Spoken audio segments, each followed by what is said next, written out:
It is a modern way to catch a suspected criminal. A man who reportedly robbed a mid-city Ralph's tried hopping into a Waymo to get away, but he only got just a few miles. How's everybody doing? My name is Anthony Brian Logan, and today we got to talk about quite a few instances with Waymo, quote-unquote, driverless vehicles on the left coast. Now, before we get into the car pulling over for the police and allowing the guy to get arrested, before we get into that and all the other malfunctions, I just want to say one thing, one observation, one elephant in the room. Driverless taxis that I got to get into to go from point A to point B, I don't like. If I can't drive the car, or if there's not an actual driver, physical person in the car, I really don't want to get in it, because sometimes things happen at a moment's notice and you have to react quickly. And I'm not sure I trust the computer to have the same level of human intuition, reaction. Let's say, for example, somebody's driving the wrong way, drunk at night, and they are coming your direction. What will the Waymo vehicle do? Will it try to turn the wheel one way so it could prepare to go the other way? Will it hit reverse? What is it going to do in that instance? If you have an actual driver in the driver's seat, a physical person, they could figure out the situation a little bit better, in my opinion, than a computer. Again, when you have to make evasive maneuvers and whatnot, I don't trust the computer. Also, I think that the car can take you to a place you might not want to be. I read this article about, hey, you know what? If you have a past due bill or something like that, it might take you to the dealership and say, hey, well, we're going to keep the car right here at the dealership until you pay. It's all kind of things that could happen with this technology that I don't like. And ultimately, it's going to kind of restrict your freedom. Now, before I go too far and too deep and too philosophical, let's get into one video here. This is of a guy who got caught up in the malfunction. Okay, he's in the Waymo and it's just driving around in a circle in the parking lot. He's like, okay, I got to get out. I got to go to a flight. I'll play some of that. Then I'm going to play a couple more things. And of course, everything I'm talking about right now will be in the box. If you're on IG, visit a link in the bio, go to the corresponding article on the website. But without further ado, let's go ahead and roll it. Okay, why is this happening to me on a Monday? I'm in a Waymo car. Connected to rider support. This call may be recorded for quality assurance. This car is just going in circles. Hi there, Mike. This is Gab. I'm calling from Waymo support. I'm just calling because I received a notification that your car might be experiencing some routing issue. Please bear with me while I am... Yeah, I got a flight to catch. Why is this thing going in a circle? I'm getting dizzy. Look at what it's doing.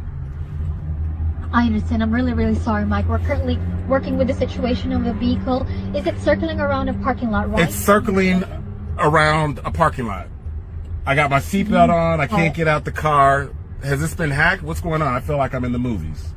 Now, there's more to that video, but I'll stop it right there. You get the general gist. You're just driving around in a circle. I think they said that the car took 8 laps in the circle before it was able to stop.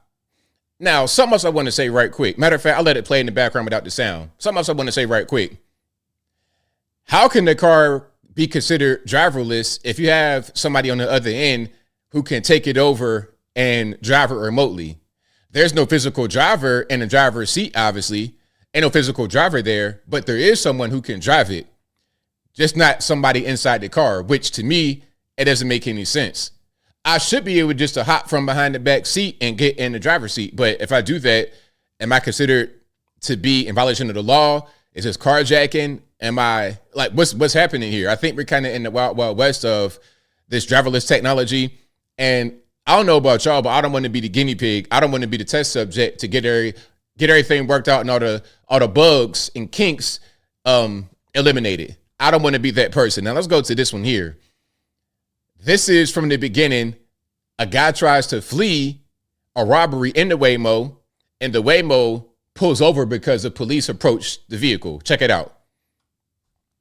It is a modern way to catch a suspected criminal. A man who reportedly robbed a mid-city Ralph's tried hopping into a Waymo to get away, but he only got just a few miles.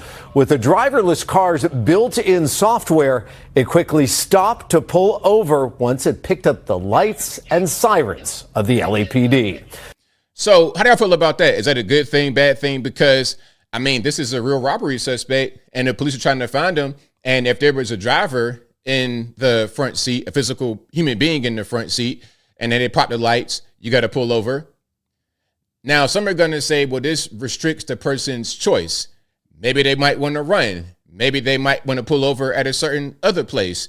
Maybe they don't feel safe, whatever the case may be. Most are going to say it's okay because the guy's a robbery suspect. But what happens when you are a suspect, but you really didn't do anything wrong, and they take you to the police station? Like, I don't like this precedent. I don't like this. Again, if I can't drive the car, I probably don't want to get in it. That's just my humble opinion. Now, let's go to the next one here. Okay, you got the Waymo carjacked, a carjacked Waymo. Let's check this out. Well, you may have seen those self-driving Waymo cars around town. Most make it to their destination with no problem, but not this morning when LAPD arrested a man who tried to hijack one of the vehicles. And it's not the first time. KCAL's Gio and Signaris live now in downtown LA with more. Gio? Juan, good evening to you. Just behind us at this intersection is where that latest incident happened. Waymo telling us tonight that things were actually wrapped up pretty swiftly and that safety is paramount to them as a company. But with this evolving and growing technology, it's something that experts say is worth keeping an eye on if you're a rider. Video from early Thursday morning shows LAPD officers approaching a Waymo vehicle while a man is sitting in the front seat. According to the LAPD, at around 12:30 a.m., police responded near the intersection of 5th and Hill Streets after an unidentified man who appeared to be intoxicated allegedly tried to drive away in the car. Now, I saw the guy in there, and you're going to see him in a minute. You could pretty much tell what's going on with him. Homeless, probably smoke crack or something for a living. Maybe drink, smoke crack. You know, the typical kind of person. All right. If you're living in Los Angeles or any of these cities like this, you got to deal with that type of individual. How are they going to be with the new technology that they can somehow interact with? A guy like that shouldn't be anywhere near this vehicle, but somehow he was. Again, it's just LA. A lot of these cities, you got to deal with it. A spokesperson for Waymo tells us while that man was interfering with the car, a rider nearby unlocked the vehicle with their phone to start their trip. The unidentified man then got into the driver's seat, leading the original rider to cancel their trip and leave the scene.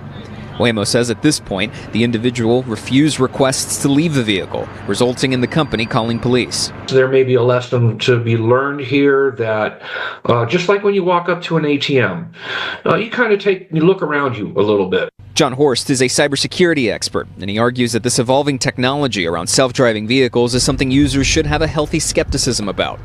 In addition to this morning's incident, earlier this year, a man was arrested on suspicion of trying to steal one of the driverless vehicles in downtown LA. We just need to understand that that car is being driven as a result of the code that was written by somebody, in some building somewhere. Now, let's just pause for a minute.